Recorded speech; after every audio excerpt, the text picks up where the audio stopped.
Hey guys, welcome back to the channel. Today we are going to discuss this very interesting company. It's a growth वाला company है. It's Kalyan Jewelers. Uh, ये जो company है ये consistently fantastic number they are posting. Year on year ये लोग more than 35% से grow कर रहे हैं अगले पिछले 2-3 सालों से। तो इसके इसकी थोड़ा सा नंबर्स देख लेते हैं। तो इसमें अगर आप देखोगे थोड़ा हिस्टोरिकली, तो यहाँ पे मैंने एक बाइफर्केशन किया है FY 23। If you compare versus FY 25, you will notice striking difference here. तो ये जो है ये है COCO and FOCO, that is company owned, company operated and franchisee own, company operated. मतलब ये कल्याण के स्टोर्स है जो स्टैंड अलोन जो बिजनेस होता है कल्याण का, वो कल्याण के जो स्टोर्स है यहाँ पे। फिर उन्होंने कैंडीर कैंडीर जो है उनका एक जो जिसमें वो 18 कैरेट या 14 कैरेट वाला ज्वेलरी बेचते हैं, ओमनी ओमनी चैनल वाला, जो उनका हर एक शोरूम में आपको दिख जाएगा इसमें बड़े बड़े मॉल्स में। दैट इज कैंडियर वाला। तो उसका भी मैंने यहाँ पे नंबर्स रखा हुआ है। देन मिडल ईस्ट में उन्होंने कितने स्टोर ओपन किए और यूएसए में कितने स्टोर ओपन किए। तो अगर आप देखोगे FY 23 में, तो उनके पास कोको मतलब company own, company operated 125 stores थे, फोको में 22 थे, कैंडियर में जस्ट 2 थे, मिडल ईस्ट में 33 थे और यूएसए में 0 था। अगर आप 25 में देखोगे, FY 25 में कोको में कुछ भी इंक्रीज हुआ नहीं है। देखिए ये एक इम्पोर्टेंट डिफरेंस है। बट फोको इज लाइक 591% एक्सपांशन हुआ है और उसके स्टोर्स बढ़ गए हैं 152। कैंडियर में भी ऑलमोस्ट 3350% का एक्सपेंशन हुआ है, स्टोर्स बढ़ गए टू दो से लेकर 73। मिडिल ईस्ट में 36 है और यूएसए में उन्होंने एक स्टोर अभी रिसेंटली ओपन किया है। ठीक है। कंपनी का गाइडेंस क्या है? FY 26 में कंपनी बोल रही है कि they will open almost 170 stores, new stores. तो उसमें जो 90 अराउंड 90 जो स्टोर्स है वो फोको होंगे, राइट, इंडिया में जो ओपन करेंगे।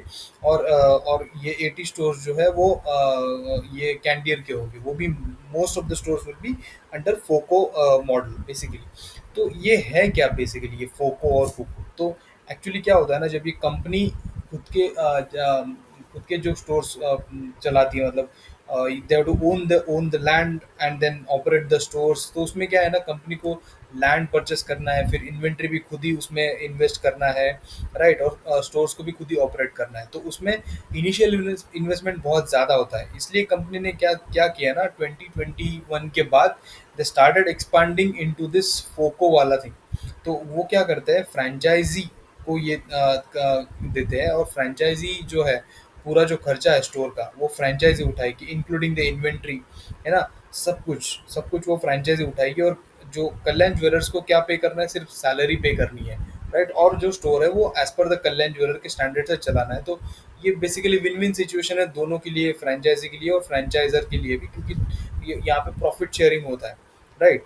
तो ये है फोको लेड एक्सपांशन कंपनी कर रही है। तो अगर आप देखोगे यहाँ पे, तो because of this FOCO led expansion, if you see closely here, EBITDA margin is consistently shrinking. It was 7.5% in FY 20 और अभी हो गया 6.1%। क्यों? क्योंकि because of this FOCO model वहाँ पे क्या प्रॉफिट शेयरिंग हो रहा है, इसलिए मार्जिन में कॉम्प्रेशन आ रहा है। But is this decrease in EBITDA margin is good और बैड? इस केस में जनरली एबिटा मार्जिन अगर कॉम्प्रेस होता है तो वो बैड सिग्नल है। बट इस केस में company is consistently expanding through FOCO, तो उसमें रेवेन्यू बढ़ने वाला है ज़बरदस्त, और इसलिए ये वाला भी मार्जिन है ये स्टेबल होगा, राइट। जब ये पूरा फोको फोको बेस्ड बिजनेस हो जाएगा तो ये स्टेबल हो जाएगा। तो कंपनी का क्या कहना है, लास्ट जो कॉन कॉल था लास्ट क्वार्टर में, तो they were saying that they will continue to expand through FOCO, and जैसे ही फोको स्टेबलाइज होता है देन FY 27 से वो पोको में भी ग्रोथ करेंगे। तो ये शायद ये मार्जिन FY 27 में बढ़ेगा। ठीक है, वो देखना पड़ेगा। तो अभी as of now I don't see any red flag here in terms of the EBITDA margin. ROCE and ROE is consistently on a positive trend, increase हो रहा है कंसिस्टेंटली। अगर आप देखोगे यहाँ पे, ठीक है, तो उसका भी कुछ इशू नहीं है। लेवरेज जो ये कंपनी करती है, तो यहाँ पे अगर आप देखोगे तो कंपनी का जो लॉन्ग टर्म डेट था, इट्स अराउंड 1000 करोड़, वो भी डिक्रीज हो रहा है। And company is planning to decrease that debt debt by almost 300 to 400 crore in the next year. ठीक है, तो वो यहाँ पे कंपनी का प्लान है, राइट। तो basically what Kalyan jewellers is is planning in the next year is that they want to expand through FOCO, like 170 stores in a year. Yes, that is phenomenal. And also at the same time they want to decrease this debt. ठीक है. तो date decrease हो जाएगा. अब ये date क्यों decrease हो रहा है? क्योंकि जो company COCO own operated stores में जब कर रही थी तो they were heavily investing into the inventories also. But here now in franchisee what a model, they don't have to invest into the inventory, and hence whatever cash flows which are coming, they are they're divesting, or they're using that cash flow to reduce the debt, which is also a good thing, right? तो और यहाँ पे शायद ये dividends भी बढ़ जाएंगे इस कंपनी में थोड़ी थोड़ी, क्योंकि वो शेयर होल्डर्स को भी इसका बेनिफिट मिलेगा. तो okay, that is another part. But interesting thing is this फोको stores. ठीक है. तो कंपनी ने और क्या बोला यहाँ पे? कंपनी का जो है सेम स्टोर सेल्स ग्रोथ, मतलब जो जितने भी स्टोर्स है ऑलरेडी जो कंपनी ने ओपन किए हैं कल्याण ज्वेलर्स के, उनकी ग्रोथ कितनी है? 21%. This is good growth. So each and every store is growing almost at an average of 21%. That is phenomenal. New customer जो एक्विजिशन हो रहा है वो 36% का है. मतलब जो रेवेन्यू में जो न्यू कस्टमर्स का शेयर है वो 36% है. और जो फोको का जो शेयर है वो है almost 42%. That is also good.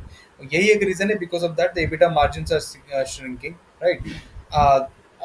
और एक चीज अगर आप देखोगे यहाँ पे, जब भी गोल्ड गोल्ड का प्राइसेस बढ़ जाता है, बहुत ज्यादा इंक्रीज हो जाता है, तो स्टडेड ज्वेलरी जो होती है उसका शेयर बढ़ जाता है, उसका रेवेन्यू बढ़ जाता है. Obviously with the same amount of money, people will buy studded jewelry more than the pure gold jewelry. ये थोड़ा सा एक बिहेवियरल पैटर्न होता है. ठीक है. तो कंपनी ने लास्ट ईयर भी अराउंड कुछ कुछ तो मोर देन 200 करोड़ का कैपेक्स किया था. This year is like maintenance capex of 150 crore for फोको operated stores. And company is guiding for a PBT margin of more than 5%. तो इस ईयर जो है वो पीबीटी मार्जिन का कंपनी को कितना 4% आया है, बिकॉज ऑफ जो कस्टम ड्यूटी रिड्यूस हुई थी. गवर्नमेंट ऑफ इंडिया ने गोल्ड के ऊपर कस्टम ड्यूटी रिड्यूस की थी. Because of that one time expense company को लेना पड़ा, उसकी वजह से जो है वो पैट जो है वो डिक्रीज हो गया, राइट. तो company is now guiding that next year PBT margin will be in excess of 5%. So remember this point, right? So I'll do the calculation shortly on this. Now if you look at these numbers, so revenue has consistently grown from FY21 to FY25. And this expansion is led by the foco stores, right?